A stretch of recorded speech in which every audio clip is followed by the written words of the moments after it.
21 जुलाई 2023 गांव मिठवारा।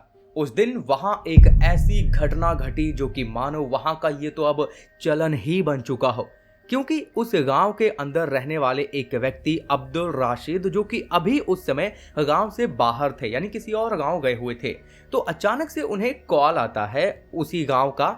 तो वो कहता है कि आप ना जल्दी से अपने घर आ जाइए। हालांकि कॉल करने वाले व्यक्ति ने अब्दुल राशिद को पूरी बात नहीं बताई, बस इतना ही कहा कि आप जल्दी से घर आ जाइए क्योंकि आपकी बेटी के साथ बहुत बुरा हुआ है। अब ये खबर सुनने के बाद उसके पिता, जो कि फेरी का काम करते थे, यानी कि कबाड़ बेचना, खरीदना और छोटे मोटे सामान साथ में बेचना, आपने देखा ही होगा ऐसा कुछ, है ना।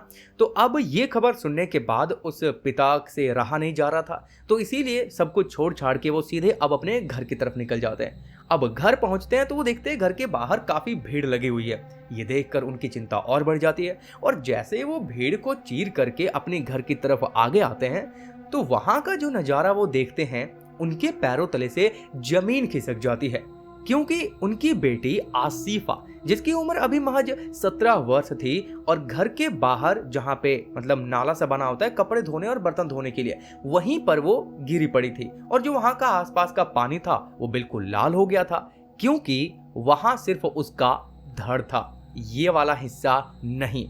और ये नज़ारा कितना खौफनाक हो सकता है कल्पना करके देखो, जो कि एक पिता खुद अपनी आंखों से अपनी बेटी का वो हाल देख रहा था। अब आप सोच रहे होंगे कि सिर्फ उसका वहां पर धड़ कैसे, बाकी का ऊपर का हिस्सा कहां गया? तो वो इसीलिए क्योंकि एक लड़का उसके ऊपरी हिस्से को लेकर के ऐसे पकड़े हुए हवा में लहराते हुए गांव में घूम रहा था, जैसे मानो कोई थैला पकड़ के घूम रहा हो।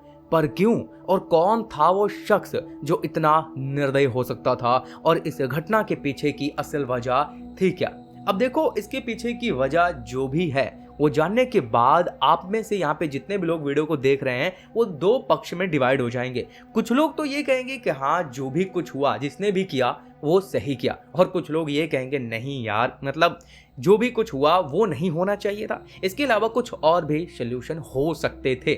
अब देखो, किनका ओपिनियन, किनकी सोच सही होगी, ये तो आप खुद तय करेंगे घटनाक्रम को समझने के बाद। तो फिर आओ हर बार की तरह मिल करके शुरू से शुरू करते हैं और जानते हैं देश दुनिया की डार्क रियलिटी।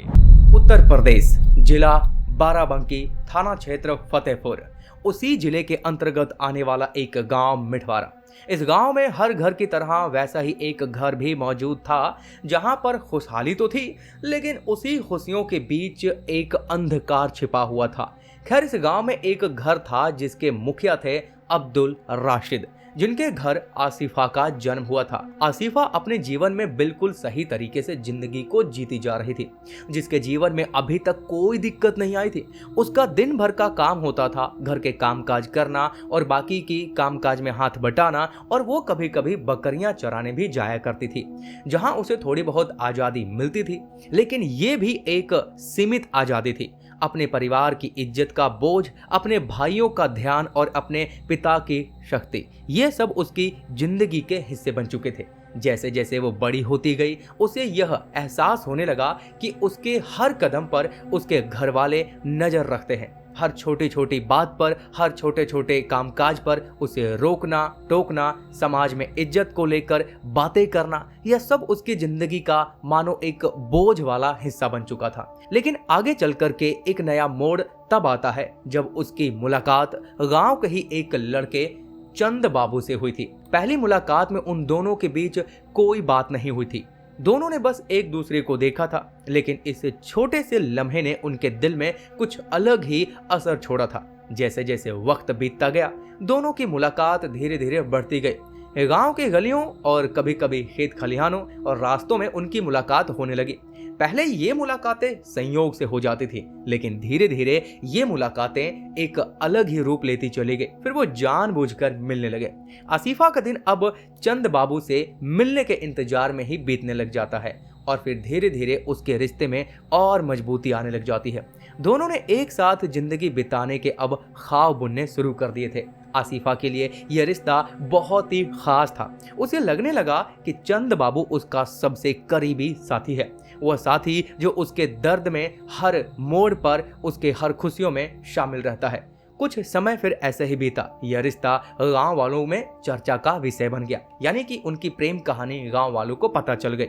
लोग बात करने लगे कि आसिफा और चंद बाबू एक दूसरे को पसंद करते हैं और अक्सर मुलाकात करते हैं। जब यह बात आसिफा के परिवार वालों तक पहुंची तो परिवार वाले इस बात से नाराज हुए। उन्हें बहुत ही गुस्सा आया, क्योंकि चंद बाबू और आसिफा दोनों एक ही धर्म से तो थे, यानी कि मुस्लिम समाज से थे, लेकिन उनकी जाति बिरादरी अलग अलग थी, जो कि उनके परिवार वालों को फिट नहीं बैठ रही थी। इसीलिए परिवार वालों की नाराजगी और समाज का डर उन्हें परेशान करने लगा। आसिफा और चंद बाबू ने एक साथ फिर भागने का फैसला कर लिया, क्योंकि वो समझ चुके थे कि उनका मिलना आसान नहीं है, तो उन्हें सख्त फैसला उठाना ही पड़ेगा।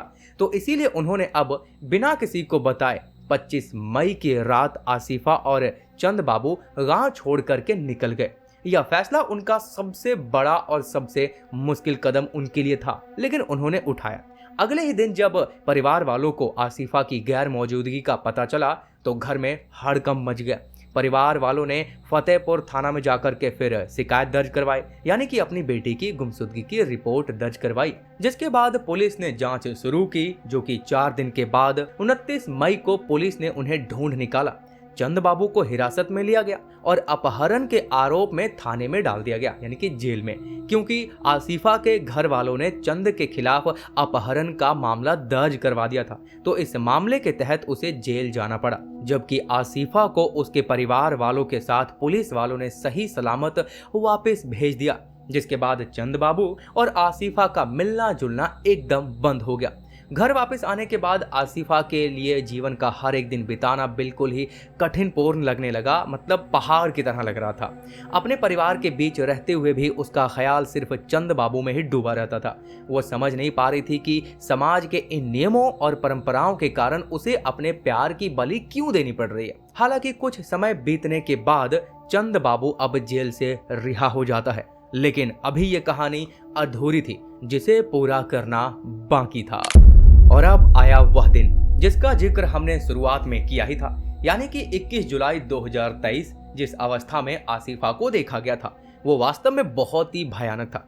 लेकिन इस क्रूरता के पीछे था कौन? तो उसका जवाब है उसी का सगा भाई रियाज। यही वो इंसान था जो उसे, यानी कि उसके फुटबॉल को फुटबॉल की तरह लहराते हुए गांव में घूमता हुआ नजर आ रहा था, जिसे देखकर हर कोई हैरान और परेशान था और किसी के अंदर भी इतनी हिम्मत नहीं थी कि वो उसे रोक सके, क्योंकि वो इतने आवेश में था कि उसके सामने आने वाला कोई भी व्यक्ति उसका शिकार हो सकता था। और जब यह खबर उसके पिता को पता चली कि इसके पीछे कोई और नहीं बल्कि उसी का बेटा रियाज, यानी कि लड़की का भाई ही है, तो उन्हें बहुत ही दुख हुआ। हालांकि खुद उन्होंने उसके खिलाफ एफआईआर दर्ज करी, सजा की मांग की थी, लेकिन अभी भी यह जवाब अधूरे थे कि आखिरकार उसके भाई ने यह कदम क्यों उठाया। तो उसके लिए हमें थोड़ा सा और पीछे जाना पड़ेगा। रियाज एक 22 साल का युवक जो कि गुस्सैल और दबंग स्वभाव का था, जिसके लिए अपने परिवार और समाज में इज्जत को सर्वोपरि रखना, जो कि दिखावे के रूप में, यानी कि वो चाहता था कि आसपास के लोग उसे इज्जत से देखें, इज्जत से बात करें। हालांकि ये सभी लोग चाहते हैं, कॉमन सी बात है, बट उसका जो स्वभाव था कुछ अलग ही था, दबंग टाइप का। तो इसीलिए इस तरह के मामलों में, यानी कि जब उसका स्वभाव ही वैसा था, तो छोटे मोटे झगड़ों में वो एक बार जेल भी जा चुका था। लेकिन अब मैं आपको बता दूं कि जब रियाज ने उस घटना को अंजाम दिया था तो वह खुद से ही हाथ में उसे पकड़ करके रास्ते से होते हुए थाने की ओर जा रहा था। लेकिन बीच रास्ते में पुलिस आ चुकी थी, यानी कि घटनास्थल से जो लोग देखे थे उन्होंने पुलिस को इन्फॉर्म कर दिया था। तो बीच रास्ते में ही आ करके पुलिस ने उसे पकड़ लिया। अब पकड़े जाने के बाद उसे देखा जाता है तो उसके चेहरे पे किसी भी तरीके का कोई ना डर था, ना कोई मतलब घबराहट थी, किसी भी तरीके का कोई हाव भाव नहीं था, मानो जैसे उसने कुछ भी ना किया हो, एकदम नॉर्मल। जब वो खुद को पुलिस के हवाले करता है तब उससे पूछताछ होती है कि आखिरकार उसने ऐसा क्यों किया, और तब जाकर के एक और सच्चाई बाहर आती है। वैसे सच्चाई तो रिलेट आप कर पा रहे होंगे, लेकिन यहाँ पे कुछ अलग ट्विस्ट था। उसने बताया कि मैं अपने परिवार से और अपनी उस बहन से बहुत प्यार करता था, यानी कि आसिफा। लेकिन जब मुझे यह पता चला कि वो गांव के ही उस लड़के से प्यार कर बैठी है तो शुरुआत में मैंने उसे समझाया, लेकिन वो नहीं मानी। तो मैंने सोचा कि उसकी नादानी है, वो धीरे धीरे समझ जाएगी। लेकिन मुझे नहीं पता था कि उसकी नादानी इस तरह से सर पे चढ़ के बोलेगी जो कि मेरे बर्दाश्त से बाहर हो जाएगी। यहाँ तक कि उसने यह भी कहा कि मैंने एक बार उन दोनों को आपत्तिजनक हालत में देख लिया था और जब मैं घर पे जाके ये बताता हूँ तो वो मेरी बहन मुझे ही गलत ठहरा रही थी और मुझसे झगड़ा करना शुरू कर देती है। और ये सिलसिला ऐसे ही काफ़ी समय तक चलता रहा। इतना ही नहीं, जब बात आगे बढ़ी, धीरे धीरे गांव में फैली, तो मुझे ताने सुनने को मिलने लगे। जो लोग सब्जी खरीदने आते थे वो लोग भी मेरे सामने उल्टे सीधे कमेंट करते। इसी के साथ चंद बाबू भी मेरे सामने आकर के मेरी ही बहन को लेकर के उल्टे सीधे मेरे सामने कमेंट करता, कुछ ऐसी बातें करता जो कि कोई भी भाई नहीं सह सकता। वो कहता था कि मैं तुम्हारी बहन को उठा ले जाऊंगा, और एक बार तो उसी बहन को लेकर के किसी लड़के से उसका झगड़ा हो गया था। यानी कि सभी लोग उल्टी सीधी बातें बोलते थे तो गुस्सा खा करके झगड़ा हो गया था और उसी के चलते उसे जेल जाना पड़ा था। और इसी समय के अंतराल में आसिफा और चंद बाबू भाग गए थे और जब कुछ दिनों के बाद रियाज जेल से बाहर आया था तब उसे ये सच्चाई पता चली थी, जिसके बाद उसने अपनी बहन आसिफा को चंद बाबू की सच्चाई बताने की कोशिश की कि वह सरेआम तुम्हारे को लेकर के उल्टे सीधे कमेंट करता है, यहाँ तक कि मेरे सामने भी। लेकिन यह सब सुनने के बाद भी आसिफा मुझे ही गलत ठहराती कि आपकी वजह से ही जो भी कुछ हो रहा है सिर्फ आपकी वजह से हो रहा है। और तब जाके उसने आखिरी फैसला कर लिया कि अब इसका निपटारा ही आखिरी समाधान है। हालांकि झगड़ा करके वह घर से चला गया, लेकिन वह थोड़े समय बाद फिर घर वापस आया। उसने बताया कि मैं घर के अंदर ऐसा कुछ भी नहीं कर सकता था, इसीलिए जब मेरी बहन घर के भीतर थी तब मैं बड़ी ही चालाकी से, जहाँ पे कपड़े धोए जाते हैं, बर्तन वगैरह धोए जाते हैं, यानी कि नल था जो कि घर से थोड़ा सा बाहरी में था, वहाँ पे जाके मैंने उस हथियार को छिपा दिया और फिर मैं आसिफा से जा करके कहता हूँ कि मेरे कपड़े वहाँ रखे हुए जाके धो देना।